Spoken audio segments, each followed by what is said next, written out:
আমার মা বাবা মারা যাওয়ার পর আমি আমার মামার বাড়িতে থাকতাম। আর আমার আপন বলতে কেউ ছিল না। তারপর আমি একটা অফিসে চাকরিতে জয়েন করি। অফিসের বস একদিন সুযোগ বুঝে আমাকে, বাকিটা গল্পতেই বলছি।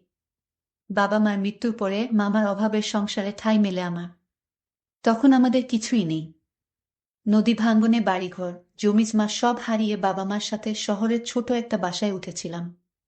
এর মধ্যে আমার ছোট ভাইটা হারিয়ে গেল। আমার ছোট ভাইয়ার নাম ছিল রুমান। ক্লাস 9-এ পড়তো। আর আমি মাত্র ইন্টারমিডিয়েট পাশ করে অনার্সে ভর্তি হয়েছি তখন। কত স্বপ্ন ছিল ডাক্তার হব, কিন্তু ডাক্তারি পড়ার আর সামর্থ্য নেই তখন। বাবা খুব কষ্ট পেতেন কারণ ভর্তি পরীক্ষায় টিকেও ডাক্তারি পড়তে পারলাম না।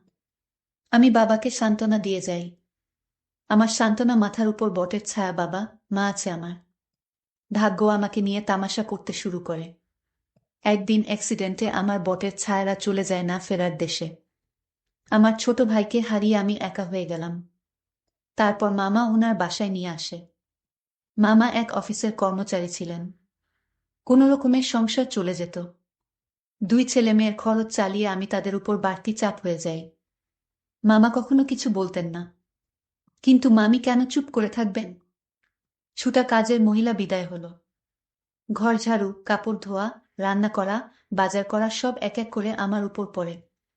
তার মধ্যে কয়েকটি টিউশনি জোগাড় করে নিজের পড়ার খরচ জোগাড় করি।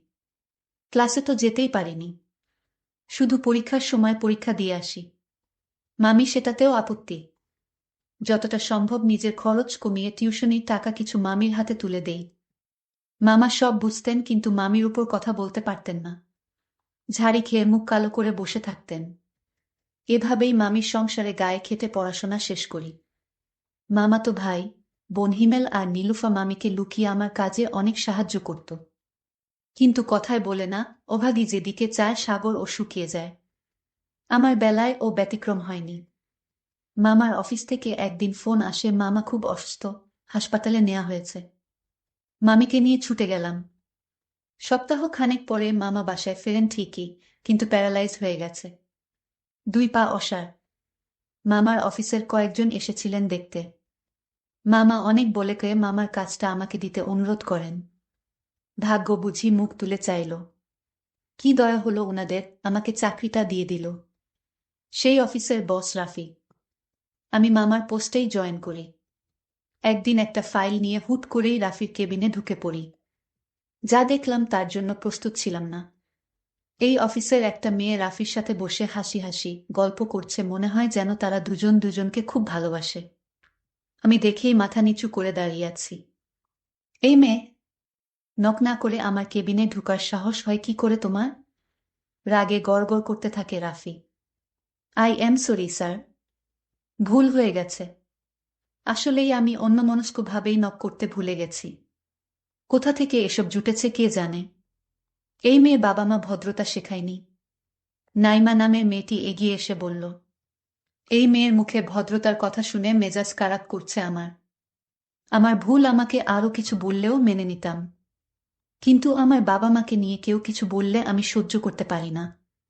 এক্সকিউজ মি ম্যাম, আমার ভুল হয়েছে, আমি স্বীকার করছি। কিন্তু তাই বলে আপনি আমার মা বাবাকে তুলে কথা বলতে পারেন না। আর ভদ্রতা কাকে শেখাতে হবে সেটা তো দেখতেই পাচ্ছি। নিমা আমাকে চড় মারার জন্য হাত তুলতেই ওর হাত ধরে ফেলি। এক ঝাটকায় হাত সরিয়ে দেই। আমার ব্যবহারে নিমা বোকা হয়ে গেছে। ভাবতেও পারেনি এমনটা করতে পারবো। রাফি এত সময় শুনছিল। এবার এগিয়ে আসে। এই মেয়ে, তোমার তো খুব সাহস দেখছি। স্যার, আপনার মিটিংয়ের ফাইল রেডি। Excuse me. ফাইলটা ডেস্কে রেখে আমি বেরিয়ে আসি। মাস খানেক কেটে যায়। নিমা আমার পেছনে লেগেই আছে। আমি সতর্ক থাকি যাতে আমার ভুল ধরতে না পারে। রাফি সেদিনের পর আমাকে কিছু বলেনি। কিন্তু এক সপ্তাহের মধ্যেই আমার পোস্ট পরিবর্তন করা হয়। আগে মামার পোস্টে থাকলেও এখন আমি রাফি পি.এস। রাফির পাশের কেবিনটা আমার। এদিকে মাসের শেষে অফিসে একটা পার্টির আয়োজন করা হয়। পার্টি চলাকালীন আমি এক কোণায় দাঁড়িয়ে থাকি। এসবে আমি অভ্যস্ত নই। হঠাৎ খেয়াল করলাম সকলের মধ্যমণি রাফি নেই। কিছুক্ষণ পরেই রাফির ফোন। একটা জরুরি ফাইল নিয়ে কেবিনে যেতে বলে। নক করে কেবিনে ঢুকে দেখি রাফি চেয়ারে নেই। কেবিনটার একপাশে বসার জন্য আলাদা জায়গা আছে। তার পাশের জানালার কাছে রাফি দাঁড়িয়ে আছে। রাফি আমার দিকে তাকিয়ে আছে। রাফি আমায় বলল, তুমি আমাদের সাথে থাকতে পারো অনুষ্ঠানে। আমি বললাম, কখনোই না, আমি এসব অনুষ্ঠানে জয়েন থাকি না। আমার এসব অনুষ্ঠান ভালো লাগে না। আমি একটা জরুরি ফাইল জমা দিতে এসেছি এবং আমার এই মাসের বেতনটা দিলে খুব উপকার হতো। তখন আমাকে রাফি বলল, দেখো, বেতন তোমার কাল নিতে হবে। আজ বেতন দেওয়ার কোনো সুযোগ নেই। আমি বললাম, তাহলে আমি বাসায় চলে যাই। রাফি তখন রাগ দেখিয়ে বলল, এই তুমি কি ভাবছো এমনি এমনি টাকা দিয়ে দেব? কখনো না। আমার পিএস, আমি যখন তোমাকে ছুটি দিব তখন তোমার বাড়িতে যেতে হবে, তার আগে না। আমি বললাম, স্যার দেখুন, রাত হয়ে গেছে, তাছাড়া এখন তো আমার কোনো কাজ নেই, বিশেষ করে অফিসের কোনো কাজ নেই। এখন অফিসের সবাই মিলে আপনারা অনুষ্ঠান করছেন। আমি চলে যাই, প্লিজ আমাকে ছুটি দিয়ে দেন। রাফি বলল, এক কথা আমি বারবার বলি না, আর শুনতেও পছন্দ করি না। আমি তখন রাফিকে বলেছিলাম, দেখুন, আমার মামার জন্য ঔষধ নিয়ে যেতে হবে। আমি ঔষধ নিয়ে গেলে মামা খাবে, তারপর ঘুমাবে। অসুস্থ শরীরে মামা নিয়মিত ওষুধ না খেলে মামার সমস্যা হবে। এইদিকে মামা রাফির মোবাইলে কল করেছিল। রাফি ফোন রিসিভ করল না। মামা চিন্তায় পড়ে গেল, মেয়েটা এখনো আসছে না কেন। মামা মামিকে বলল, তুমি অফিসে একটু খোঁজ নিয়ে দেখো তো। রাত প্রায় 12টা বাজতেছে। মামি একটা সেজনি করে সোজা অফিসে চলে আসে। এসে মামি দেখল আমি ক্লান্ত শরীর নিয়ে দাঁড়িয়ে আছি। মামি আমাকে জিজ্ঞেস করল, কিরে মা, তুই এখনো বাড়ি ফিরিস না কেন? তোর মামা চিন্তায় পড়ে আমাকে অফিসে পাঠিয়েছে। মামি মামার পোস্ট থেকে আমাকে বাতিল করে রাফি স্যারের পিএস করেছে।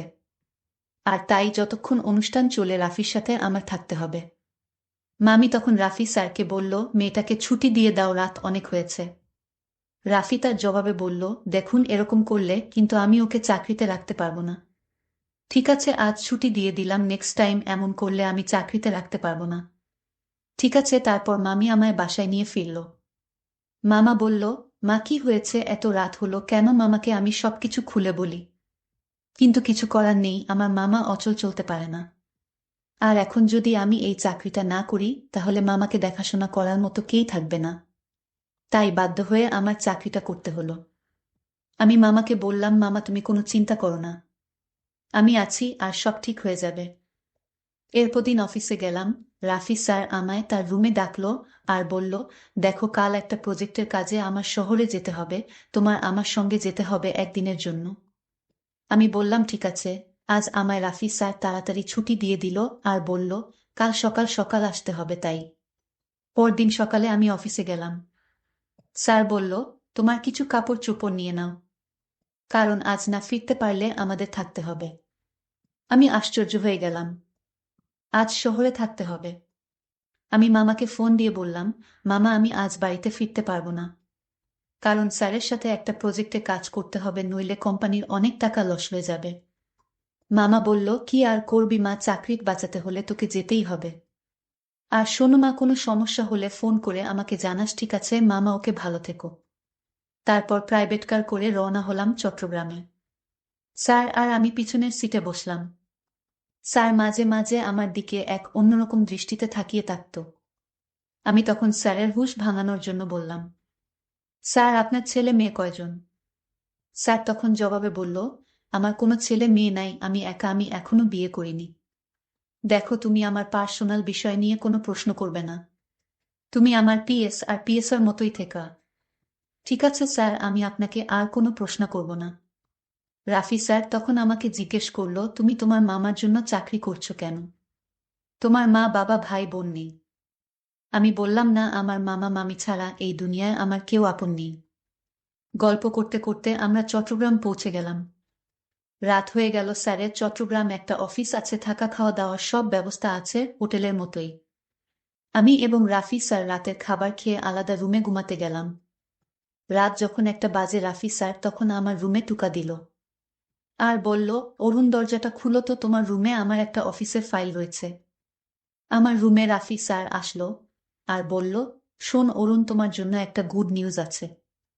আমি বললাম, বলুন স্যার। একথা বলতেই আমার মোবাইলে মামির ফোন আসে। মামি বলল, তোমার মামাকে হাসপাতালে নিয়ে আসলাম, তোমার মামা আবার স্ট্রোক করেছে। আমি হাসপাতালে আছি। ডাক্তার বলেছে 2 লাখ টাকা জমা না দিতে পারলে তোমার মামাকে বাঁচানো যাবে না। আমি বললাম, মামি তুমি চিন্তা করো না, আমি টাকার ব্যবস্থা করছি। তখন আমি রাফি স্যারের কাছে অনুরোধ করে বললাম, স্যার আমার মামাকে বাঁচাতে হলে 2 লাখ টাকা জরুরি লাগবে। প্লিজ আমাকে টাকাগুলো দেন, আমি চাকরি করে শোধ করে দেব। রাফি তখন আমাকে বলল, দিতে পারি একটা শর্তে। আমি বললাম, কি শর্ত? আমি সব শর্ত আমি মানব। রাফি তখন আমাকে কুপ্রস্তাব দিল। আমি বললাম, স্যার অন্য কিছু বলুন। স্যার তখন বলল, এটাই আমার চাওয়া, যদি রাজি থাকো তাহলে আমি তোমাকে 2 লক্ষ টাকা দিতে পারি। আমি কোনো উপায় না পেয়ে বললাম, মামাকে বাঁচাতে হলে আমার এখন রাজি হওয়া ছাড়া কোনো উপায় নেই। মনে মনে চিন্তা করলাম, আগে টাকাগুলো নেয় তারপর দেখা যাবে। আমি রাফিকে মিথ্যা কথা দিলাম। আমি রাজি। আমি রাফি স্যারকে বললাম, স্যার আগে টাকাগুলো দেন, আমি আমার মামাকে বাঁচাই, তারপর আপনার বিষয়টা আমি দেখব। রাফি তখন ব্যাংক চেক দিল। আমি টাকা তুলে মামা যে হাসপাতালে আছে সেই হাসপাতালে আসলাম। মামি বলল, মা তুই এত টাকা কোথায় পেলে? আমি বললাম, আগে মামা সুস্থ হোক তারপর সব বলছি। মামাকে 3 দিন হাসপাতালে থাকতে হলো। তারপর মামাকে সুস্থ করে বাড়িতে নিয়ে আসলাম। পরদিন রাফি আমাকে ফোন করলো আর বলল, কি তোমার মামার অবস্থা কি? আমি বললাম, ভালোই আছে এখন। রাফি তখন বলল, তুমি কাল অফিসে এসো। তুমি কি ভুলে গেছো আমার টাকার কথা? আমি বললাম, না ভুলিনি। আমি কাল আপনার অফিসে আসব, আপনি কোনো চিন্তা করবেন না।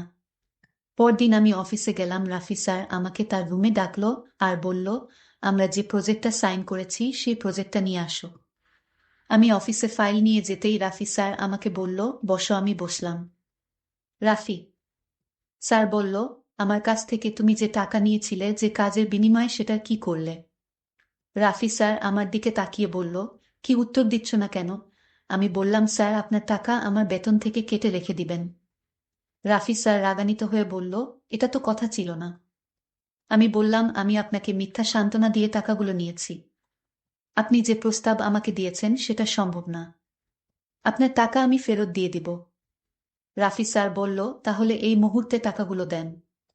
আমি বললাম, স্যার কেমনে দিব এই মুহূর্তে? আপনার কি মাথা ঠিক আছে?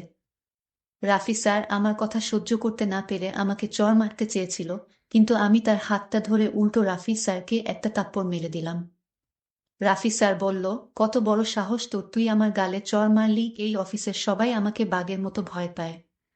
তোর এত বড় সাহস, আজ থেকে তোকে এই অফিসের চাকরি থেকে বহিষ্কার করলাম। আমি চাই না আপনার অফিসে চাকরি করতে। আমি রিজাইন দিয়ে চলে আসলাম। যখন চলে আসি তখন আমার ছোট একটা মাইনি ব্যাগ ছিল, সেই ব্যাগে আমার আর আমার ছোট ভাইয়ের সাথে অর্থাৎ একসাথে ছবি ছিল। আমি ভুল করে অফিসের সেই ব্যাগটি ফেলে রেখে আসলাম। রাফি স্যার তখন সেই ব্যাগটা হাতে তুলে নিল। তখন ব্যাগটার ভিতরে ছবি দেখে সে চমকে উঠে, এটা তো আমার ছোটবেলার বোনের সাথে তোলা ছবি। আমি হতাশ হয়ে গেলাম। আমি তাড়াতাড়ি মেয়েটির বাসায় গেলাম।